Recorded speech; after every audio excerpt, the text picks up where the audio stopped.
So hello students, स्वागत करते हैं आप सभी का आज के इस इंपॉर्टेंट टॉपिक में। आप देख रहे हो कि ये कितना बड़ा क्या लिखा हुआ है स्टूडेंट्स। ये है कुछ नहीं, विश्वास मानिए है कुछ नहीं, बहुत ही आसान है। कुछ भी आपको इसमें से याद नहीं करना। इससे बनते हैं स्टूडेंट्स बहुत सवाल आपके पेपर में बनते हैं प्रकाश के ध्रुवण से। ठीक है, इसलिए स्टूडेंट्स हम आपको एक एक चीज़ बताने वाले हैं जो आपको देखना है, समझना है। बस ये सब तो कुछ नहीं है, बस एक स्टूडेंट्स छापा है समझने वाले।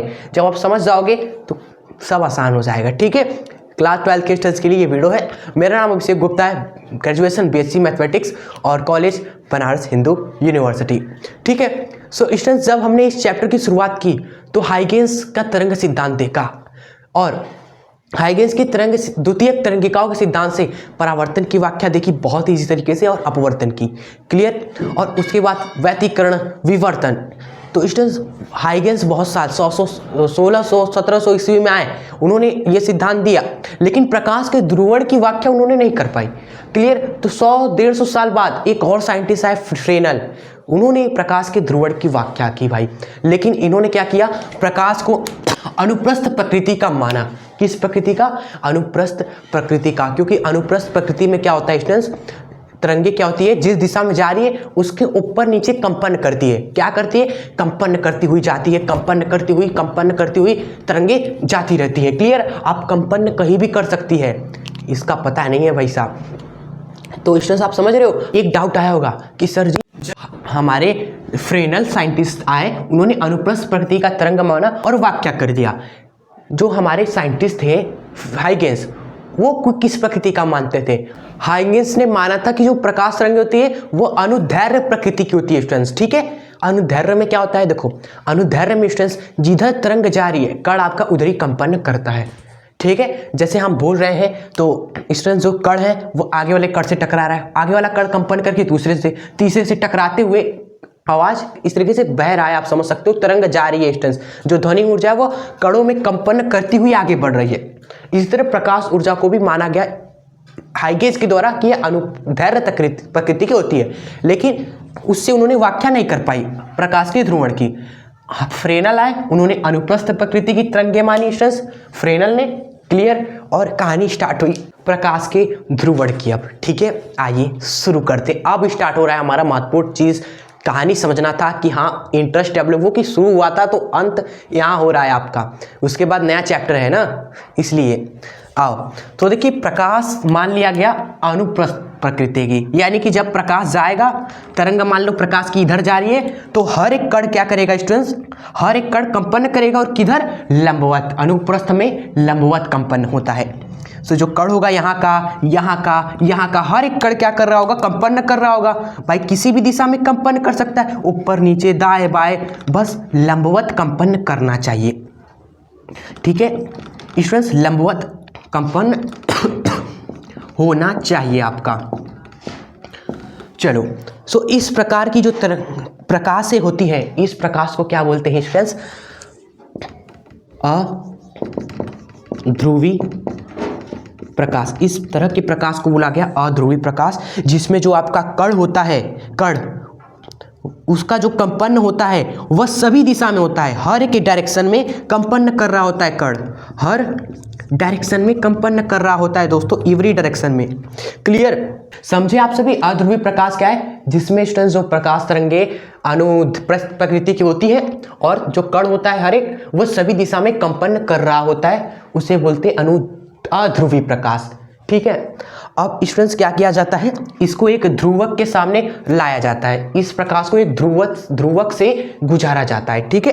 अब ध्रुवक कोई भी हो सकते हैं भाई, लेकिन एक ऐसा पदार्थ होना चाहिए जिससे तरंगे अगर गुजरे, इससे अगर गुजरे स्टूडेंट्स ये तरंगे, तो क्या हो जाए, देखिए क्या होगा, जो कण सभी दिशा में आपका कंपन कर रहा है वह केवल एक ही दिशा में करेगा, एक ही दिशा में इसका कंपन हो जाएगा सीमित, सभी दिशा से हटकर एक ही दिशा में कंपन हो जाता है सीमित स्टूडेंट्स। ठीक है। किस इसमें क्या होगा, ओनली वन डायरेक्शन में होता है स्टूडेंट्स कंपन। किसका? कणों का। तरंगों में जो कण है उनका एक ही दिशा में कंपन सीमित हो जाए भाई ध्रुवक से गुजरने के बाद। सो इस प्रकार के प्रकाश को बोलते हैं हम सभी, कहाँ लिखे, यहाँ पर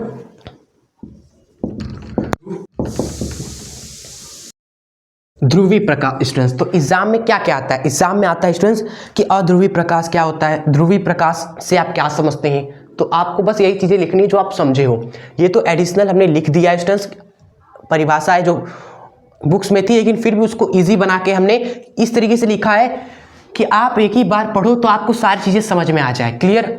एग्जाम में ये भी आता है कि प्रकाश का ध्रुवण क्या होता है।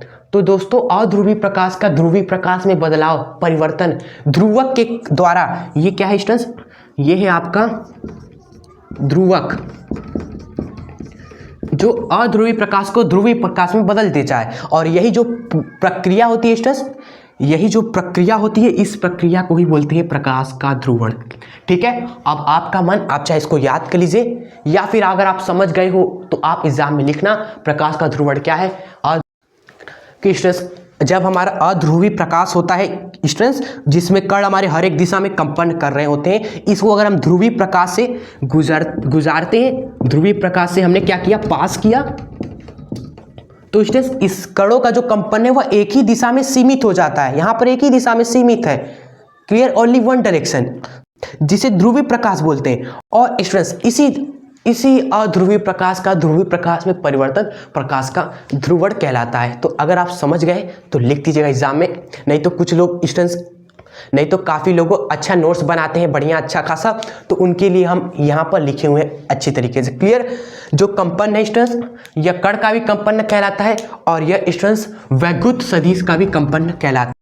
तो इसमें आप डाउट मत रखिएगा कि आप कण का कंपन लिखोगे, यहाँ पर हमने वैद्युत सदिश का कंपन लिखा है, तो दोनों में कोई दिक्कत नहीं होगा स्टूडेंट्स, क्योंकि हर एक बुक में अलग अलग परिभाषाएं रहती है। ठीक है, कोई भी आप लिख दीजिएगा, आप अपने समझ से लिख दीजिएगा या फिर ये लिख दीजिएगा। ठीक है स्टूडेंट्स, सो ये एक बहुत ही सिंपल सा टॉपिक था, तो इसमें आपको स्टूडेंट्स ज़्यादा टाइम वेस्ट हम नहीं कराना चाहते थे। आगे बहुत बहुत इंपॉर्टेंट टॉपिक आएंगे स्टूडेंट्स, जिसमें हम फोड़ेंगे, आप सभी जानते हो। सो स्टूडेंट्स अब आपसे हम मिलेंगे नेक्स्ट वीडियो में, जिसमें हम देखेंगे मेल्स का नियम स्टूडेंट्स। ठीक है, मेल्स का नियम देखकर ये चैप्टर खत्म करेंगे, क्योंकि मेल्स का एक नियम रह गया है जो इसी चीज़ को बताता है स्टूडेंट्स, तीव्रता के बारे में, कि यहाँ से यहाँ गया तो तीव्रता कैसे बदलती है, किस पर निर्भर करती है, वो मेल्स का नियम हमें बताएगा। ठीक है, उस बहुत ही आसान है, वो भी 5 से 6 मिनट में वो भी फिनिश हो जाएगा। बढ़ेंगे नेक्स्ट चैप्टर में। इस वीडियो में इतना ही। कैसी लगी वीडियो कमेंट में जरूर बताना, और वीडियो को लाइक जरूर करके जाइएगा, फ्रेंड्स को भी शेयर कर दे इस चैनल को, इस वीडियोस को। ठीक है, मिलते हैं तब तक के लिए, जय हिंद, वंदे मातरम, जुड़ना मत भूलिएगा।